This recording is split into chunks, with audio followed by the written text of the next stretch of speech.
అధ్యక్ష, హైదరాబాద్ కు సంబంధించి ఇది ఇంపార్టెంట్ అయిన సబ్జెక్ట్ అధ్యక్ష.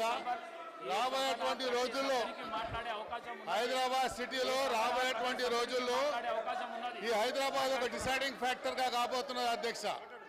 ఈ హైదరాబాద్ సిటీ ఒక డిసైడింగ్ ఫ్యాక్టర్ కాబోతున్నటువంటి ఈ తరుణంలో మేము గౌరవ ముఖ్యమంత్రి గారికి కొన్ని విషయాలు వారి దృష్టికి తీసుకురావాల్సిన అవసరం ఉంది అధ్యక్ష. ఈరోజు మీరు చూడండి అధ్యక్ష, కేంద్ర ప్రభుత్వం కేంద్రంలో ఉన్నటువంటి ఫైనాన్స్ మినిస్టర్ గారు మొన్న సెంట్రల్ గవర్నమెంట్ ఒక రోడ్ మ్యాప్ తయారు చేయడం జరిగింది అధ్యక్ష. ఆ రోడ్ మ్యాప్కి సంబంధించి అధ్యక్ష మీరు చూసినట్టయితే 11.11 కోట్ల రూపాయలని వాళ్ళు చేయడం జరిగింది. ఆ రోడ్ మ్యాప్ అధ్యక్ష చూసినట్టయితే ఫాస్టెస్ట్ గ్రోయింగ్ అర్బనింగ్ సిటీ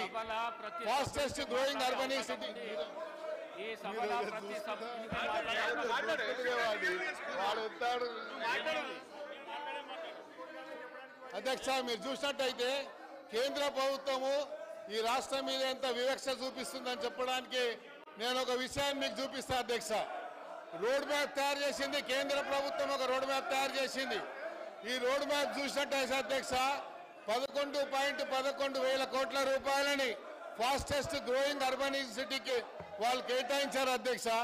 దీంట్లో మీరు చూసినట్టయితే అధ్యక్ష హైదరాబాద్ సిటీ మీరు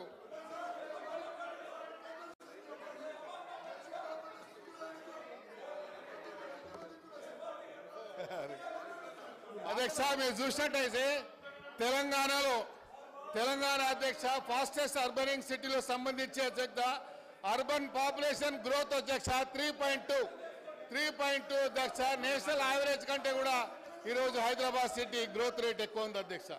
అందుకనే కేంద్ర ప్రభుత్వం మనం ప్రవేశపెట్టినటువంటి ఈ అర్బనైజింగ్ సిటీకి సంబంధించినటువంటి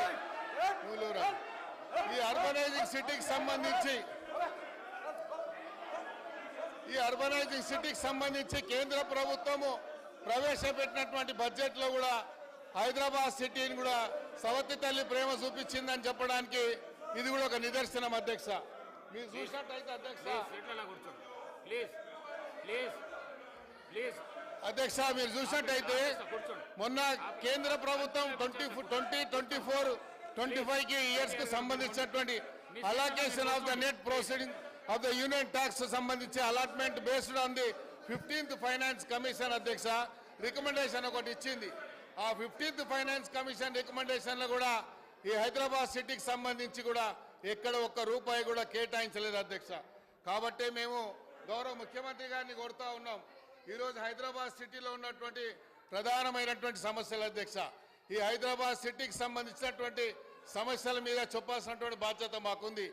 హైదరాబాద్లో అధ్యక్ష ఈరోజు రాబోయేటువంటి రోజుల్లో కేంద్ర ప్రభుత్వం ద్వారా ఏదైతే మ్యాండేటరీగా డీలిమిటేషన్ ప్రాసెస్ జరిగేటువంటి ప్రక్రియలో భాగంగా హైదరాబాద్ సిటీ ఒక డిసైడింగ్ ఫ్యాక్టర్ కాబోతుంది అధ్యక్ష.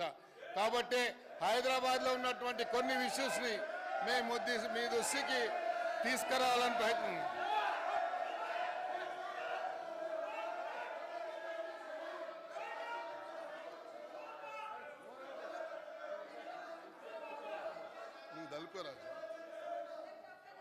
అధ్యక్ష. ఈరోజు హైదరాబాద్లో ఉన్నటువంటి అధ్యక్ష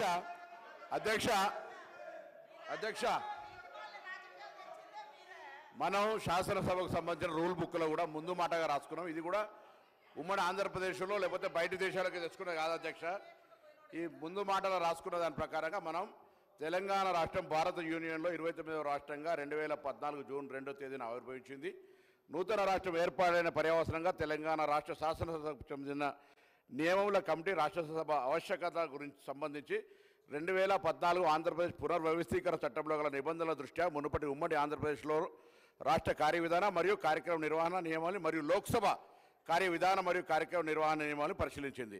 పలుమార్లు సంప్రదింపులు జరిపిన తర్వాత మార్చి 18, 2015 నాడు కొత్తగా దీన్ని బుక్లో అమలులోకి తీసుకొచ్చారు అధ్యక్ష. దీనిలో భాగంగా 316 పేజీ నెంబర్ 128లో చెప్పినట్టుగా సభలో మాట్లాడినప్పుడు నిశ్శబ్దంగా ఉండాలి, లేకపోతే కార్యకలాపం ఆడించగలగరాదు, హేళన ధనులు చేయరాదు అధ్యక్ష. ఇక్కడ అటువంటి పరిస్థితి కలుగుతూ ఉంటుంటే నేను పొద్దున కూడా మీకు చెప్పిన అధ్యక్ష, ఒక గౌరవ శాసనసభ్యురాలు మంత్రికి సంబంధించినటువంటి వీడియో మార్పింగ్ చేసినప్పుడు మీరు కేసు పెడతారు. నేను అటువంటి వాళ్ళని ఒక టాడా కేసు ఉంటుంది. అటువంటి వాళ్ళకి సంబంధించిన వాళ్ళు ఇక్కడ సభ్యులుగానే ఉన్నటువంటి వాళ్ళే. కాబట్టి దయచేసి మీరు మళ్ళీ కూడా కొడతాను ఈ యొక్క ప్రకారంగా ఆ బెదిరించి చంపుతామనేటువంటి విధంగా, బయటికి రమ్మనే విధంగా, అందులో ఉన్నటువంటి గౌరవ శాసనసభ్యులు ఆడ మాట్లాడుతున్న వాళ్ళు పార్టీని మారినటువంటి వాళ్ళే, ఒక పార్టీ నుంచి ఒక పార్టీ నుంచి కోవర్ట్ అయినటువంటి వాళ్ళే కదా అధ్యక్ష. ఇది కొత్తగా వాళ్ళేదో ఇలా పెద్ద సత్య హరిశ్చంద్రునికి సచ్చీలుగా మాట్లాడితే ఎట్లా అధ్యక్ష? మేము చట్టంలో ఉన్న దాని ప్రకారంగా వాళ్ళు బాధ్యత నిర్వహించాలి. మిమ్మల్ని కూడా కోరుతున్నారు అధ్యక్ష. వాళ్ళు అట్లా మాట్లాడుతూ ఉంటుంటే, బూతులు తిరుగుతూ ఉంటుంటే, సభ్యులకు సంబంధించినటువంటి హెచ్చరికలు చేసే విధంగా బయటికి రమ్మని చూసుకుందాం అంటుంటే, శాసనసభకు సంబంధించి అటువంటి వాళ్ళు మొదటి సభ, ఇది 3వ సభ, మొదటి సభ నుంచి కూడా అదేవిధంగా వ్యక్తులకు సంబంధించి టార్గెట్ చేసి, లేదా వ్యవస్థకు సంబంధించిన అవమానకర పరిస్థితులలో ఇది మంచిది కాదు అధ్యక్ష. దయచేసి నేను శాసనసభ వ్యవహారాల మంత్రి గారు లేరు, కానీ మీరే దయచేసి ఈ అంశానికి సంబంధించి రూల్ బుక్ కావచ్చు, ముందు మాట కావచ్చు, మనం ఈ చట్టాన్ని 2018లో ఆనాటి గౌరవ ముఖ్యమంత్రి అనుకుంటున్నాడు కేసీఆర్ గారు, ఇలా మాజీ ముఖ్యమంత్రి వారి తప్ప శాసనసభ వ్యవహారాలకు సంబంధించిన నడిచింది అధ్యక్ష. ఇది ఇలా మొన్న చెప్పిన 320 ప్రకారంగా ఒక మంత్రి మీదనో ఒక సభ్యుని మీద మాట్లాడితే మీకు నోటీస్ ఇవ్వాలి. ఏది పడితే దానికి వచ్చినట్టు మాట్లాడితే మీరు సభ్యునిగా మీరు స్పీకర్గా అవకాశం ఇచ్చినారు. అధికారం మిమ్మల్ని ప్రశ్నించాలి, కానీ సభ్యులతో నేరుగా ఘర్షణ పడే విధానాన్ని ఏదైతే అవలంబిస్తానో ఇది మంచిది కాదని తమరి దృష్టికి తీసుకొని వస్తాను అధ్యక్ష. ఇంతకు మునుపు కూడా సభలో డిప్యూటీ చీఫ్ మినిస్టర్ గారు స్టేట్మెంట్ ఇచ్చినప్పుడు కూడా నేను ప్రతిపక్షాలకు మళ్ళీ ప్రాధేయపడ్డా, మీ సీట్లలో మీరు కూర్చోండి అంటే వాళ్ళు కూర్చోకుండా ఈ విధంగా పోడియంలోకి వచ్చి ఆ విధంగా చేసుడు అది మంచి పద్ధతి కాదు. సభా సాంప్రదాయాలను దెబ్బతీసే విధంగా ఉన్నది. సభలో ప్రతి సభ్యుడికి మాట్లాడే అవకాశం ఉన్నది, హక్కు ఉన్నది. మరి చైర్ పర్మిషన్తో సభ్యుడు మాట్లాడుతుండగా ప్రతిపక్షాలు 4 రోజుల నుంచి ఇదే విధంగా ప్రవర్తన చేస్తున్నారు. ఇది కొత్త సభ్యులకు చాలా వింతగా అనిపిస్తున్న సభల ఈ విధంగా ప్రాక్టీస్ మంచిది కాదని చెప్పేసి తెలియజేస్తూ నాగేందర్ గారిని మాట్లాడవలసిందిగా కోరుతున్నాను. థ్యాంక్ యూ అధ్యక్ష.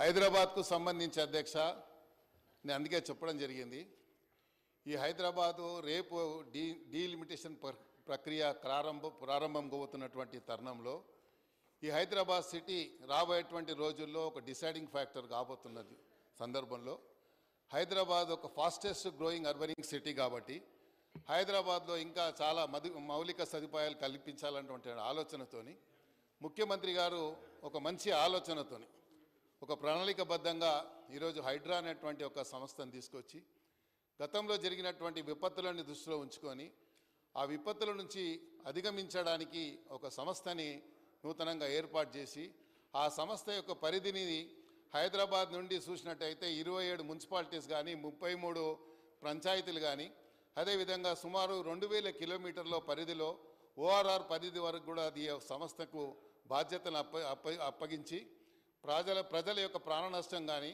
లేక ఆస్తి నష్టం కానీ ప్రభుత్వం యొక్క ఆస్తి నష్టం జరగకుండా విపత్తులు వచ్చినప్పుడు ఆ విపత్తుల నుండి అధిగమించడాలన్నటువంటి ఆలోచనతోనే ఈ యొక్క హైడ్రా అనేటువంటి సంస్థను తీసుకొచ్చి you widely mention something.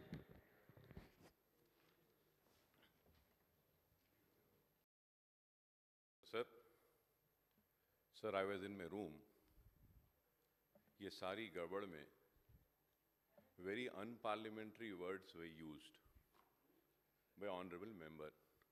I cannot repeat that, sir. Sir, I want to know, sir, we honorable